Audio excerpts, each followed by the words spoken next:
दोस्तों, अगर कोई भी स्टेट या कोई भी देश ऊपर उठना चाहता है तो उसकी इकॉनमी बहुत ज़्यादा स्ट्रॉन्ग होनी चाहिए।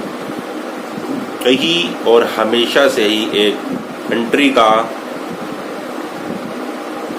पावरफुल होने का पैमाना है, क्योंकि अगर आपकी इकॉनमी अच्छी होगी और अगर आपकी पूरे वर्ल्ड वाइड आपकी अच्छी पहचान होगी तो आपकी बात सारे सुनेंगे।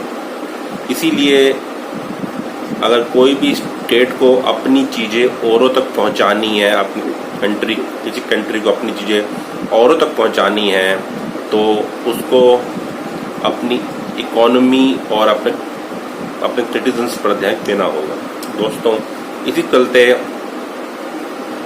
पाकिस्तान को भी अपने देश के अंदर कुछ अच्छे स्टेप उठाने होंगे। दोस्तों, 1947 में जब इंडिया और पाकिस्तान दो देश बने थे, उस समय अप्रॉक्सीमेटली भारत और पाकिस्तान की मतलब सेम कंडीशन थी, पर क्योंकि भारत के मतलब लोग ज़्यादा इकोनॉमिक प्रोग्रेस को अपना पाए एज कम्पेयर टू पाकिस्तान, तो इसलिए पाकिस्तान बहुत पीछे रह गया है और मतलब हिंदुस्तान बहुत ऊपर उठ रहा है। दोस्तों, हिंदुस्तान ने हमेशा से ही अपने देश के अंदर ऐसी पॉलिसी लेकर आया जिससे उसने अपने आप को ऊपर उठाया एज कम्पेयर टू पाकिस्तान। दोस्तों, पाकिस्तान में जो मतलब सरकारें आईं, उन्होंने इकोनॉमिक चीज़ों को पीछे रखा और उन्होंने और चीज़ों को आगे रखा। उन्होंने आतंकवाद पर जोर दिया। उन्होंने अपनी जो देश की जो आवाम है उनको इकोनॉमिक पायदान से ऊपर मतलब नहीं उठाया, पर हिंदुस्तान ने अपनी आवाम को और अपने देश को इन पैमानों पर उठाया। इसीलिए पाकिस्तान अब पीछे है और हिंदुस्तान आगे है। दोस्तों, कोई भी देश या कोई भी एंटिटी हमेशा मतलब डेवलपमेंट से ही चलती है। डेवलपमेंट से ही सारे काम होते हैं, डेवलपमेंट से ही आगे सारे काम होंगे। तो अगर आप इन चीज़ों को उठाओगे और अपने देश की इकोनॉमी पर ध्यान दोगे तो आपका देश पावरफुल होता रहेगा। इसी प्रकार इंडिया ने भी मतलब पिछले 60-70 सालों में ऐसी अपने पॉलिसी लेकर आया है। और सबसे पहले मैं आपको बताऊं कि पाकिस्तान की जो इकोनॉमी है उसमें जो उनका मतलब जीडीपी है वो बहुत ही मतलब छोटा है, बहुत ही कम है एज कम्पेयर टू इंडिया। तो मतलब ये भी एक पैमाना है। और पाकिस्तान के अंदर जो ईज़ ऑफ बिजनेस का जो इंडेक्स है वो बहुत ही मतलब पीछे है, और पहले इंडिया का भी उसी के आसपास था। पर अब इंडिया ने इसमें बहुत अच्छा काम करा है और ये बहुत तेज़ी से ऊपर आ रहा है। और आने वाले सालों में पहले 20 या 30 कंट्रीज़ के अंदर इंडिया का नाम होगा, और ये मतलब चाइना से भी ऊपर हो सकता है और होगा ही। दोस्तों, ईज़ ऑफ बिजनेस वो पैमाना होता है कि आप अपने देश के अंदर इतना इजीली कर पाओ और उसको और अपने बिजनेस को फैलाने में और मतलब संभालने में मेहनत और कम से कम खर्चे के ऊपर इस पैमाने को इस तरीके से आप इसे कर पाओगे। दोस्तों, और उसी के साथ साथ इंडिया के अंदर जो मतलब यहाँ की जो मतलब स्टॉक मार्केट है वो मतलब बहुत ही अच्छी है as compare to Pakistan.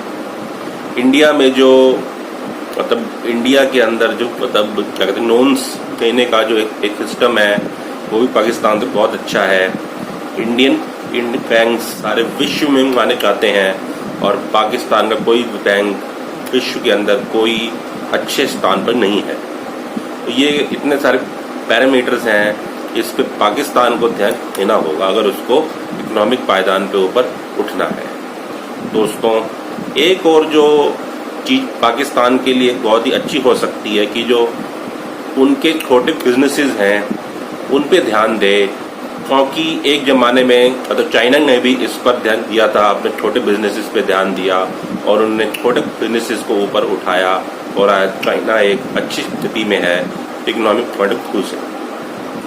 India ने भी इस चीज़ को बहुत सालों से अपनाया हुआ है और वो छोटे बिजनेसेस पे ध्यान दे रहा है। इसीलिए हमारी भारत सरकार आज कुछ साल पहले स्टार्टअप इंडिया एक प्रोग्राम लेकर आई थी, जिसमें वो इनकरेज करती थी कि आप अपने छोटी कंपनी खोलें और उसमें भारत सरकार आके करेगी। इसी प्रकार पाकिस्तान को भी अपने देश के अंदर कुछ ऐसी पॉलिसी लेकर आनी पड़ेंगी जिससे वो अपनी कंट्री की इकोनॉमी सुधार सके और छोटे बिजनेसेस को भी उठाना है। बड़े को बड़ा बनाना ही है, बड़ी कंपनीज को, पर छोटी कंपनीज पर ज़्यादा ध्यान देना है, क्योंकि छोटी कंपनी से ही आपकी देश की इकोनॉमी ज़्यादा प्रभावित होती है। दोस्तों,